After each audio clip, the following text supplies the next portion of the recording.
Hello and welcome to another episode of Be the Love to Awaken Our Souls.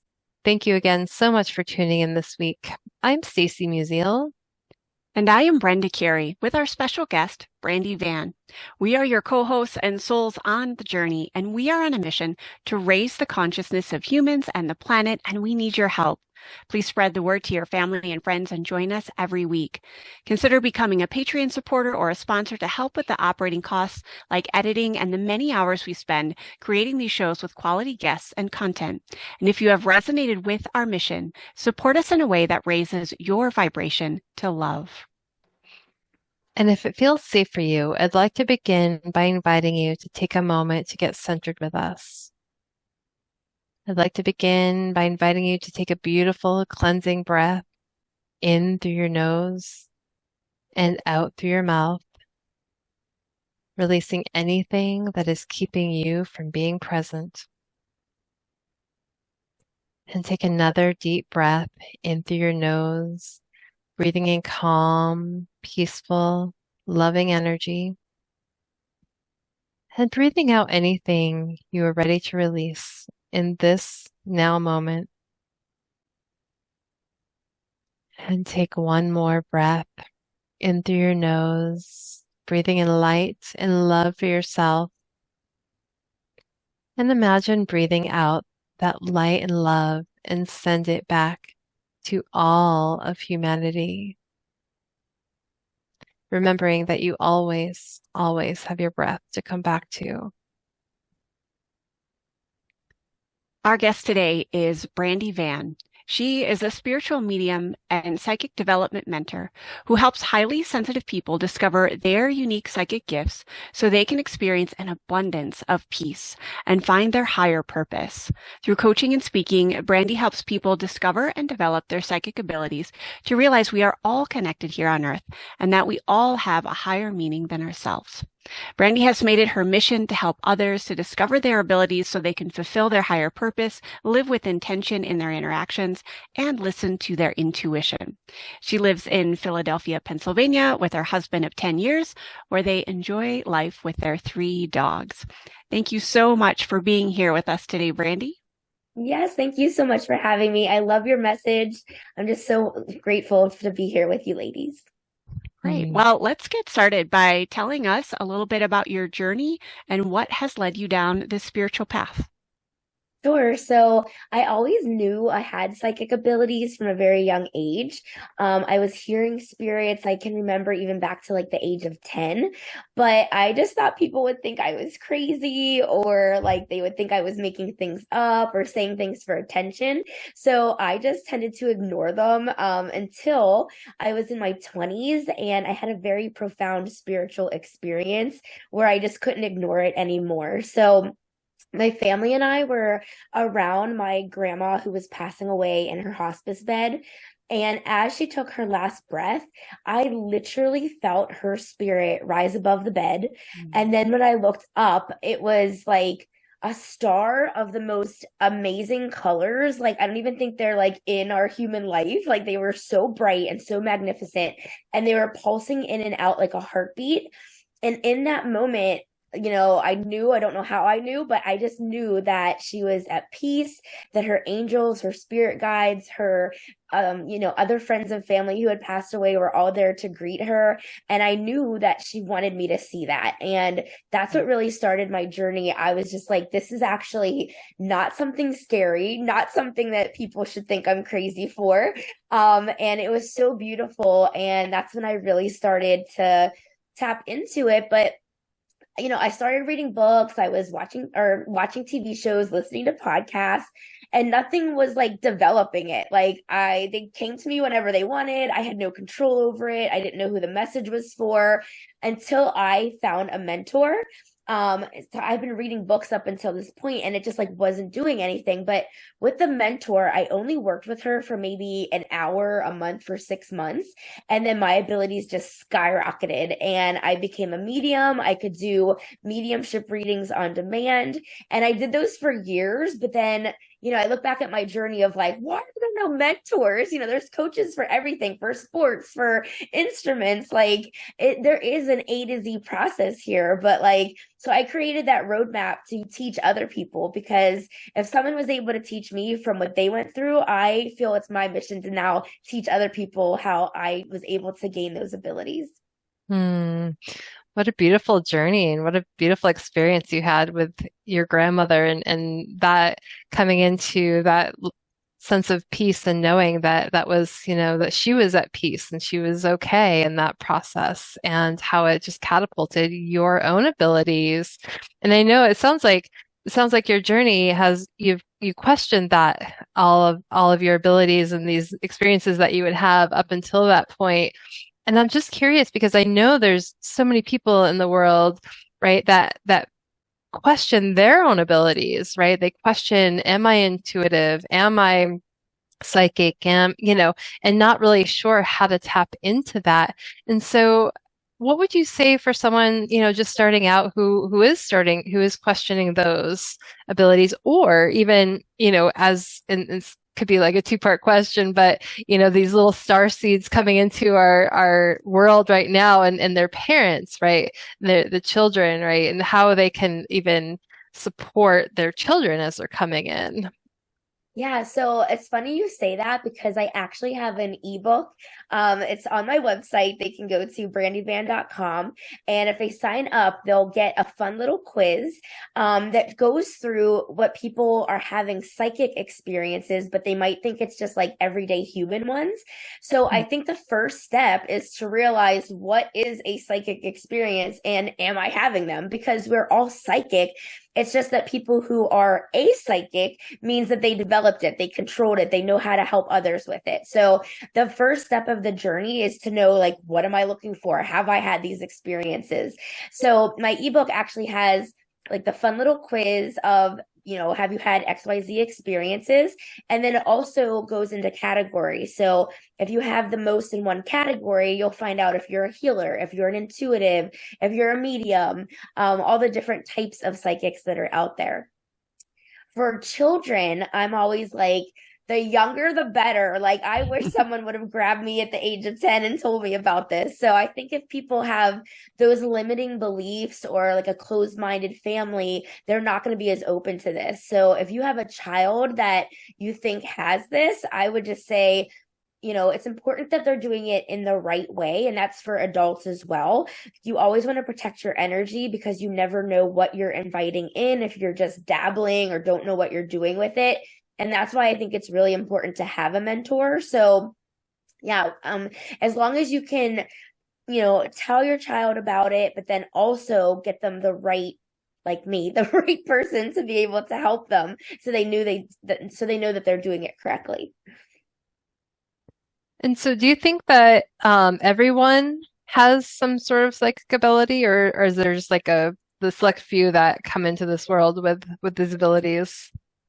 No, I think we all have it. It's that sixth sense, your intuition, your that feeling, that gut feeling that you have. So we all have it. It's just a matter of people who tend to ignore it or they don't want to discover it. So it's all there. It just depends on if you're interested in developing it and if you feel a pull to do that, just like anything else, if you were to play basketball or the piano or something. So it's just, you got to have the interest and then want to actually succeed at it. Yeah, I like how you bring up, it can really be a skill. Like once we've acknowledged the ability, it can be a skill that we can develop, just like sports or piano or something like that. It's interesting in your bio, you mentioned highly sensitive people. And for me, I've noticed in my work, that's always kind of a key marker. Like if someone mentions to me that they're really sensitive to even like sound or touch or something like that. I think that can also be an indicator of someone possibly having psychic abilities. But I do think that there is a big fear of judgment, right? I know growing up for me, it was like, oh, you're just so sensitive, and that was not said in a very positive light. It was more of like a put down. And so I became rather guarded thinking that, oh, that's a bad thing to be sensitive, to have possibly intuitive abilities. I didn't know it when I was little because it just wasn't something that was fostered. So I'm curious, how do you handle some of the judgments that come from either other people or even within ourselves? Because what we see outside of ourselves, like how can we help kind of get past some of those judgments from others or ourselves? Yeah, so I think the main judgment that comes from ourselves is the lack of trust because, Mm. your rational mind has been in the driver's seat this whole time. And so it's going to say, like, you're just making this up, or there's no way that you know this, or this isn't a real thing. It's just been that, pattern of that belief that's been in our minds for so long. So I really feel like the judgment from ourselves is coming from not trusting ourselves. And that's when you really need to dive deep into your intuition, start trusting yourself to empower yourself. But the judgments externally, like, they used to bother me. And now I'm at the point of like, I know what I'm experiencing, and you cannot tell me I'm not experiencing this. So it's, that subjective experience. There's no science behind it. So, like right now, if I look at you, I don't know if you're cold or if you're hot or you're comfortable. It's that same thing. Like you never know what someone is subjectively experiencing. So I feel like the naysayers or the people that judge, like almost feel bad for them. Like if you can believe or know that my grandma's at peace and she's with her loved ones, or you can believe that we just go into the ground and it turns black and then that's it. Like I don't know why someone would want to believe that. So I feel like almost like this is just such a more beautiful way to live and a better understanding of things. So I almost feel like the people who judge are missing out. Hmm. Yeah. Well, it sounds like too, because we've been so trained to think with our minds, right? And especially in our Western culture, right? It's go, go, go, and the logic wins, right? Science over spirit, and but there's so much science that's coming in showing that this is real.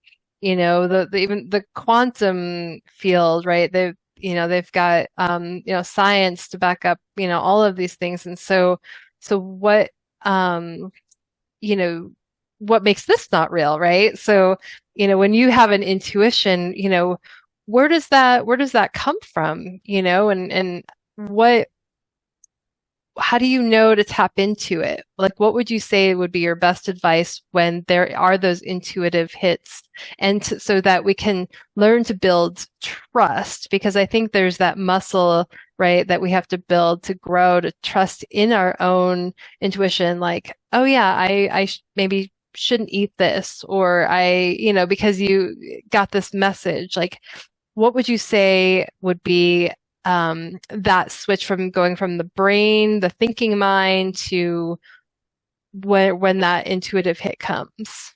Sure. So I believe that our intuition is two different things. I think it's our spirit guides connecting with us. I think that's how they connect with us to give us that advice that we need. And I also believe that it could be part of our past lives. Like, hey, you've already gone through this. Let's not make the same mistake again. So it's just like this wealth of knowledge that's like right inside of us, inside of our gut, our heart, our feelings. So the best way I can say to trust your intuition is, well, if you don't ask a question, you'll never get an answer. So that's the first step. So you want to ask it a question, and then you want to feel what it feels like in your body. If you start thinking, you've already missed the intuition boat because your mind is going to get in the way of that. But whenever you can feel it inside of you, that's going to get you to live more authentically. That's what's going to get you to the right path of, should I eat a burger or a salad later? And if you really want the burger, but it's saying salad, like you should eat the salad because, maybe you'll lose a couple pounds or maybe you'll have more energy tomorrow. Like you might not understand or know why it's giving you that advice in the moment, but over time in your life, it's going to get you to the right path. So the first step is absolutely to ask it a question. The next step is to feel the answer. And the rational mind starts thinking in 5 seconds. So you only have 4 seconds to feel the answer. It's instantaneous. It's there. You don't want to judge it. You don't want to try to control it. You just want to feel it, hear it, whatever it is, whatever of your senses that you just know it's the answer. Then you want to trust the answer because, like I said, it's always going to get you to your right path. And then lastly, you want to act on it because if you don't do what it said, then why did you do any of the steps anyway? So those are really the 4 steps of developing your intuition. I love that. I like how you break it down really simply because I think a lot of people just don't even ask. And it might sound oversimplified, but sometimes we do forget. And then I'm curious though about feeling in your body. I think this is where some people can get a little confused. Like, is there in your, expertise as a mentor, like, is there usually one area of the body? Is it the whole body? Is it like, I know it's probably dependent on each person, but can you give us like an example either of yourself or someone that you've worked with, how to like really feel it in their body if they're kind of cut off from that? Yeah, so I always tell them to start with something small. So just the question that we had of the burger or the salad.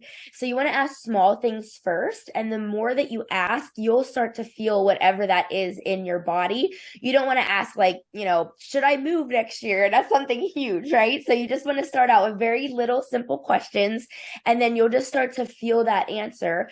And then when you do ask it a big question, some people will get anxiety from that, but now you'll be able to recognize if it's anxiety versus that feeling in your gut because you've asked those little questions to recognize that feeling. So yeah, it's different for everyone. But you're going to ask it like a question, even like 3 questions a day until you start to recognize what that feeling is. And you'll definitely start to recognize it because the more you'll ask it, the more you'll feel it.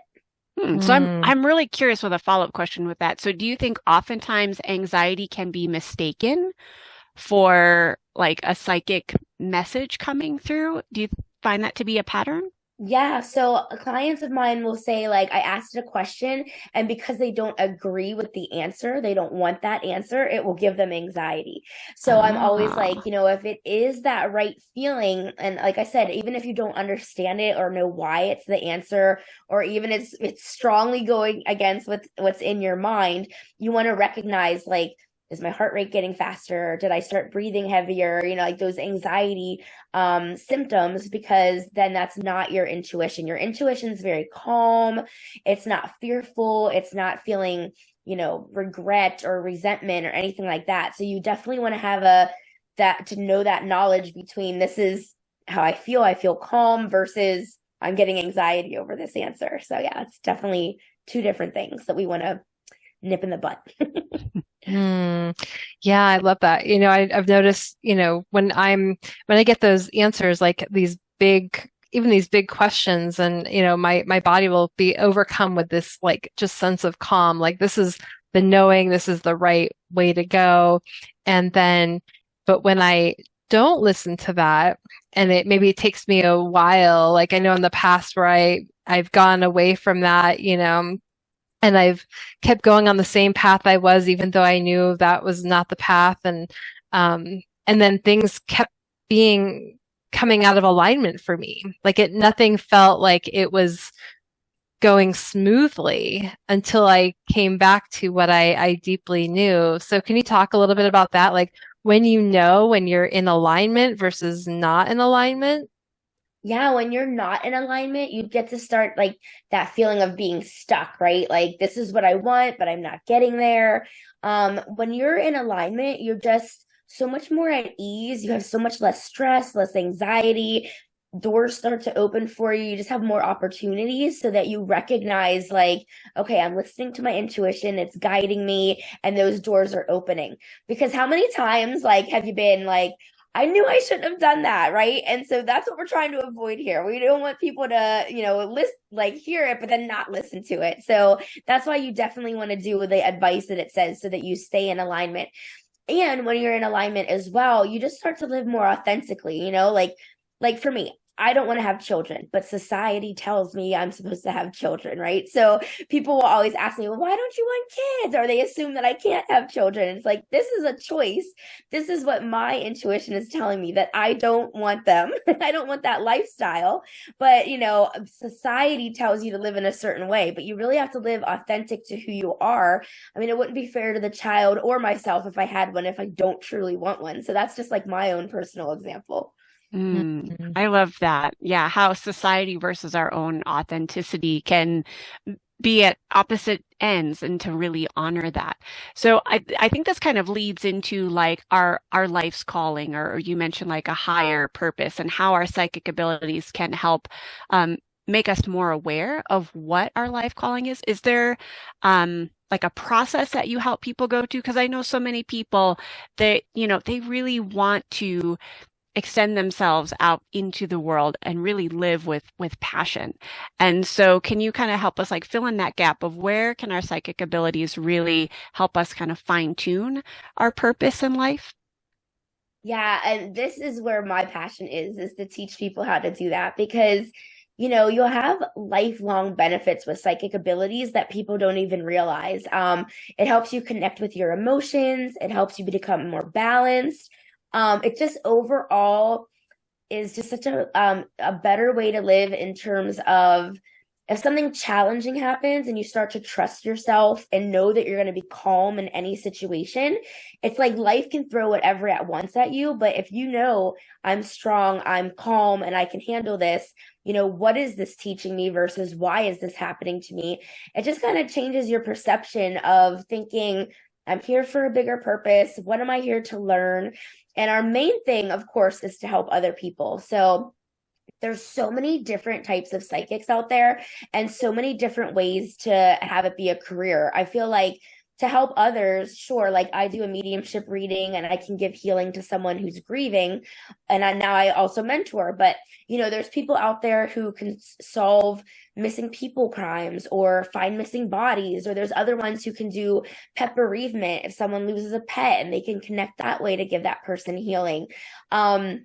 There's so many different ways that we can help each other in such a magical way of like looking at things differently and getting deeper into yourself. Because once you can start being happy internally instead of what externally tells you happiness is, that's when you're going to start being able to help others, feeling stronger about yourself, living more authentically, and it's going to lead you down that path of living that psychic life, that extra oomph.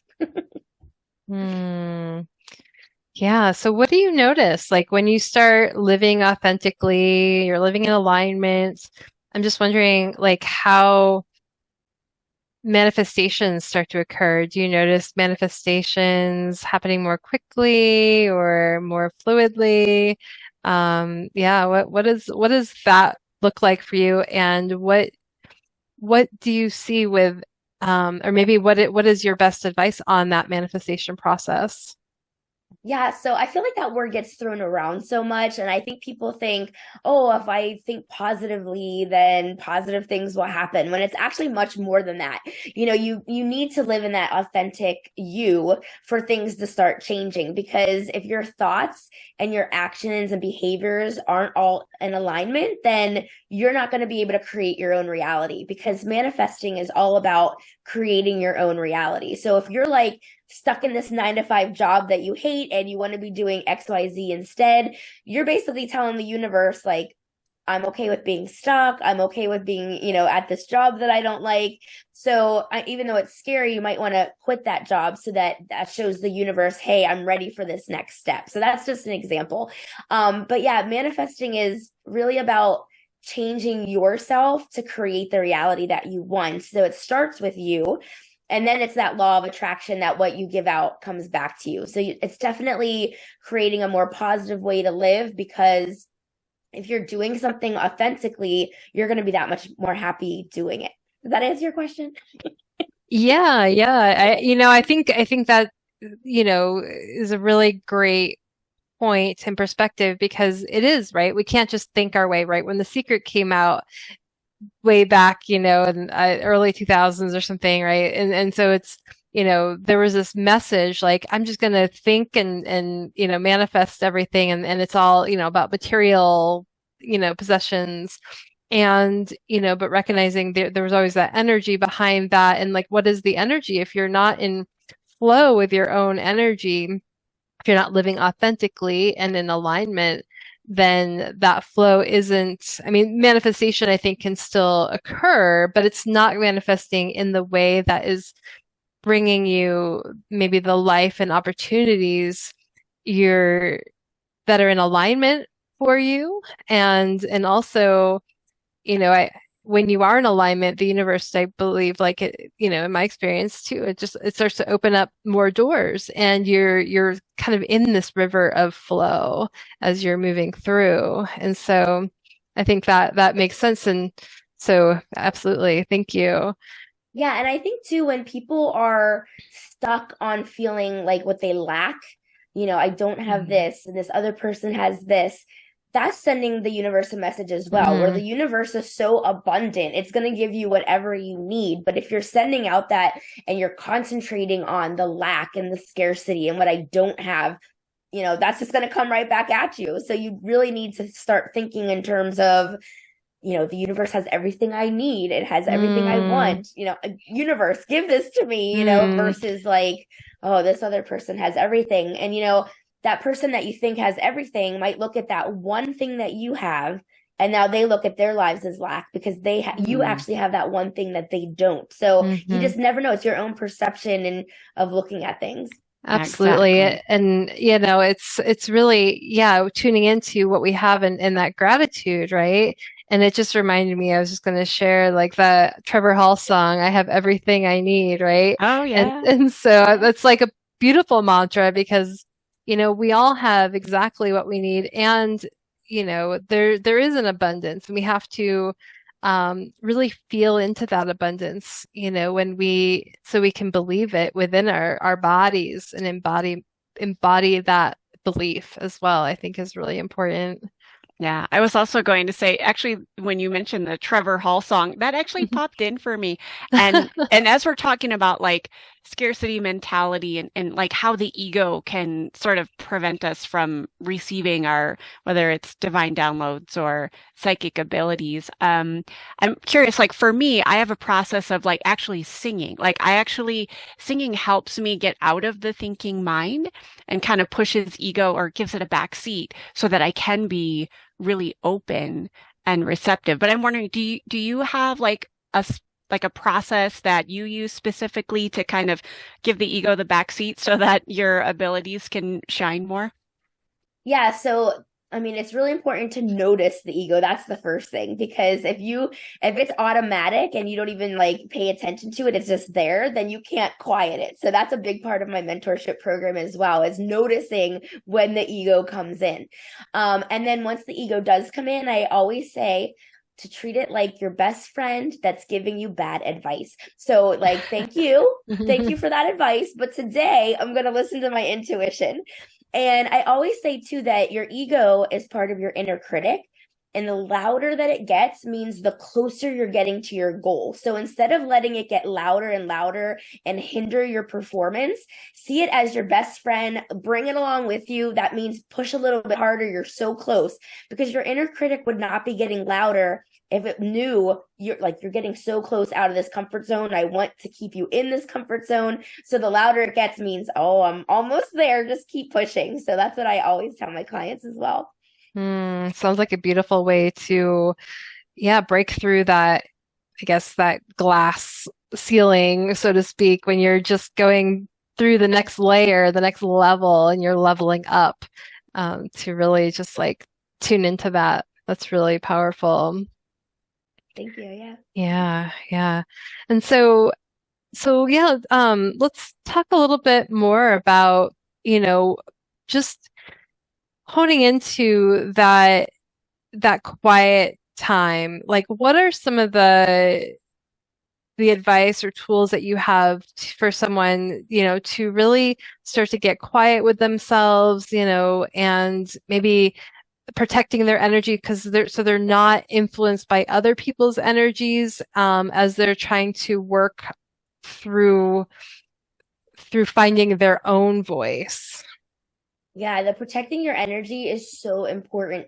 And not only, to protect it with the spirit world, but around other humans as well, especially if you're someone who is highly sensitive or an empath, because as soon as you go into a place that even has a few other people, let alone a lot of other people, your energy is going to be so drained. So a lot of developing your psychic abilities is first meditating, of course, because you want to get into that silent, calm place and you want to be relaxed. But the next step is visualizations. And even though I'm saying the word visualize, which means seeing, it depends on that person's senses. So even though I say visualization, it could be a knowing or a feeling or a sense or a hearing even. It's any of your senses that are connecting you with the spirit world. But those visualizations are what's going to develop your third eye chakra or your psychic muscle. So that's what you really need to do. You need to get into that calm place. And then it's basically, it feels like you're using your imagination, and that's what's developing your psychic muscle. So for someone that wants to protect their energy, I'm sure you ladies have probably heard of this. You put that white light protection around you.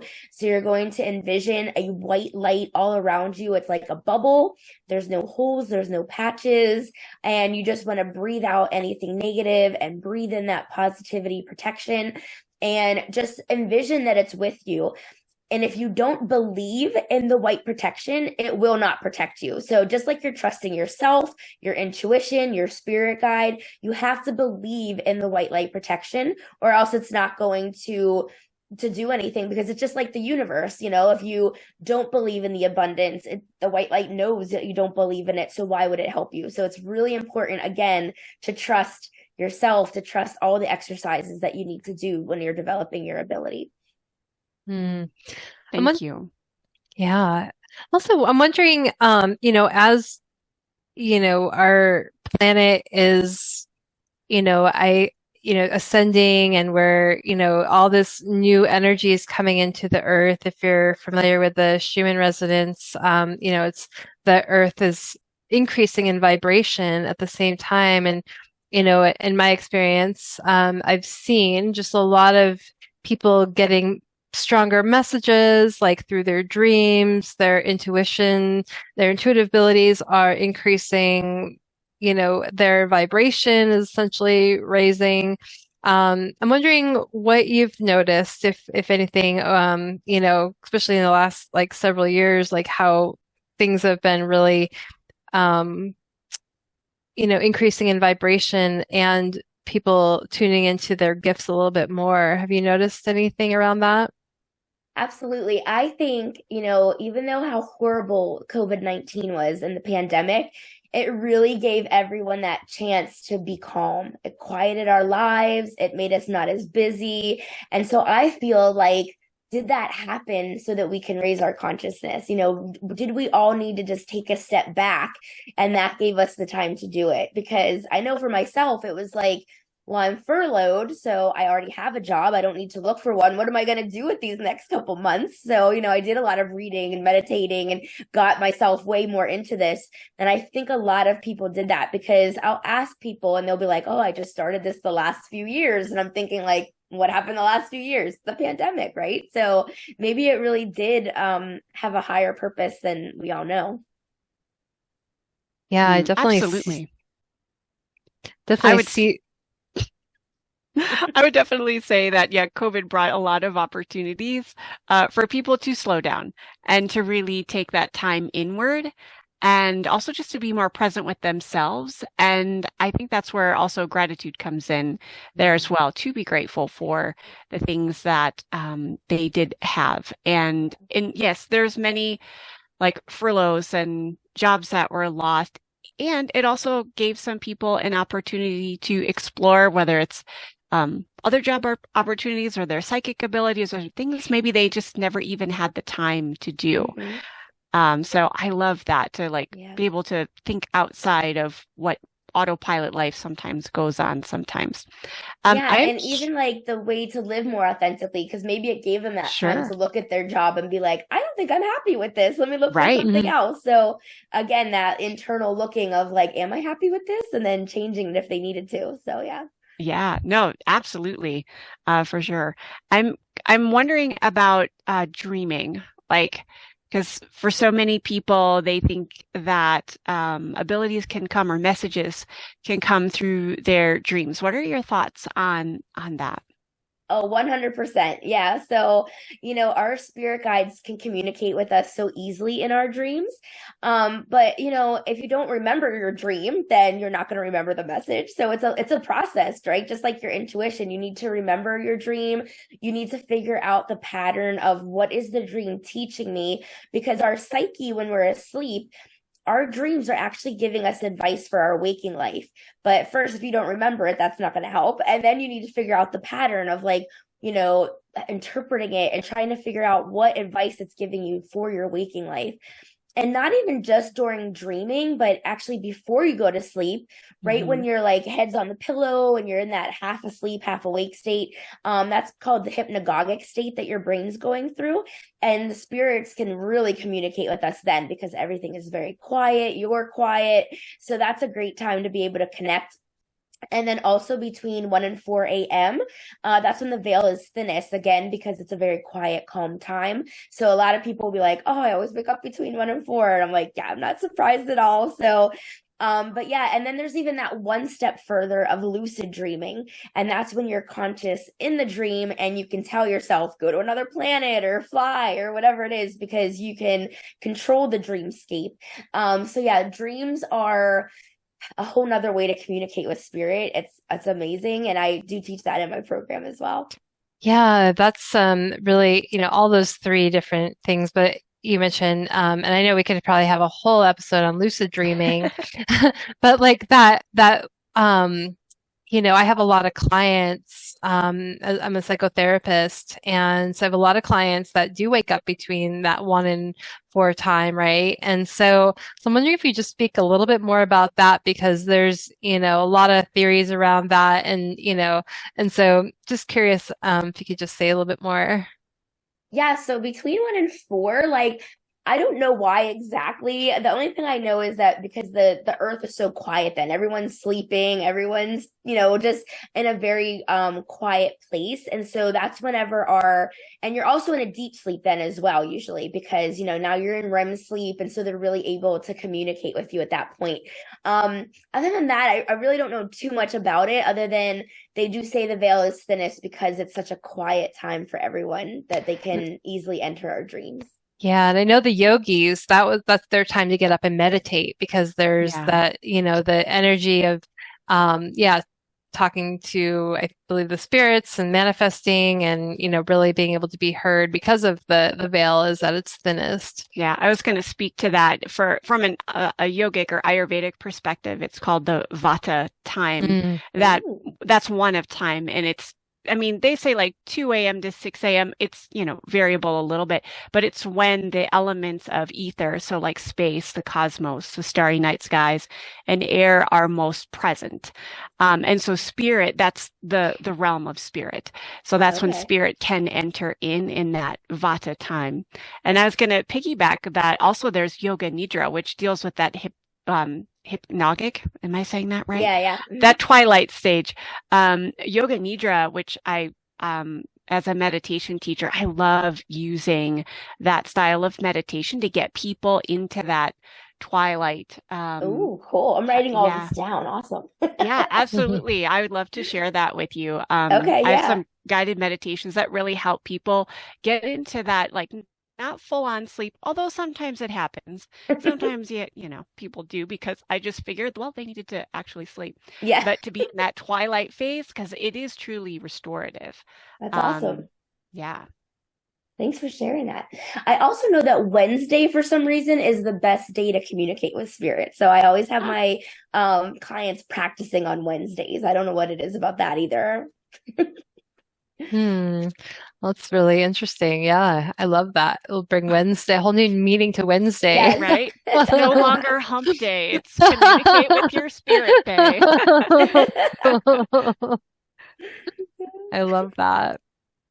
So, Brandy, I'm wondering if you can tell us your macro vision. Like, how do you see your work in the world as living in your purpose and your authenticity? How do you see it as supporting the world in changing the future of this planet?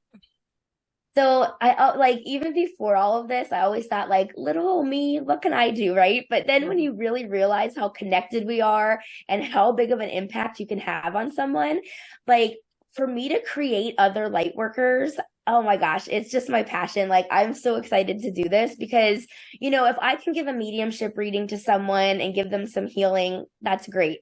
But if I can create like hundreds of other people to do those readings or those healings or whatever it is. Like that is just my soul is fulfilled if I can do that because the more light we have against the darkness, the better, Mhm. the higher the consciousness will rise. And if I feel like if I can even help one person do that, which I've already helped more than one person, but if I can keep doing that, I just my life would just be so fulfilled. It's amazing. Yes, we Absolutely. are bringing more light on the planet. So it's so beautiful Nice. and Why shifting don't you timelines as we speak. Yep. Absolutely. Well, thank you, Brandy, for all of your amazing work. Why don't you tell our listeners where they can find you and what you're currently working on? Sure. So they can go to my website, brandyvan.com. That's Brandy with an I. And everything on there is about my mentorship program. That's my main thing right now. It's called Jumpstart Your Psychic Abilities. It's a 90-day program. I offer it in a group setting, and then I also offer it in one-on-one plus the group, so you can get both. It's about 70 exercises and everything's on video to work out your psychic muscle. So the videos are so that you can pause it, replay it, rewind it, and they're going to have access to these videos for life. So, I can't say magically in 90 days you're going to become a psychic, but I know that if you keep doing these exercises, you will absolutely become a psychic and you'll find that higher purpose. You'll maybe find a new career with this to create income. Um, and I do biweekly Q&A calls, but they also have access to me all the time because I literally can talk about this stuff all day. So if they ever have questions, they can reach out to me so they're not stuck. And then even after the 90 days, it's not like I'm not there anymore. I offer a practice circle for them to be able to practice those abilities. And I also offer a membership option so that they can stay in the Q&A calls for as long as they'd like as well.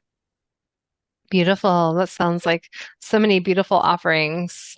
Thank you. And so, thank you so much, Brandy, for the work you do in the world and supporting people and growing and bringing more light in this planet, on this planet. Yes, you And ladies yeah, too. thank you. Thank Thank you. you. And thank you for sharing this beautiful conversation with us today. And thank you for listening to Be the Love podcast. If you've enjoyed listening to our show, please share the love by sharing it with your family and friends, giving us a 5-star written review on iTunes and Spotify, or liking us on Facebook. And please consider supporting our mission to awaken our souls with a monthly donation that helps us with the operating costs of this podcast so we can continue to spread the love. To contribute, visit our Patreon website at patreon.com/Be the Love podcast. And stay tuned for more episodes being released on Mondays at 5:55 a.m. Mountain Time.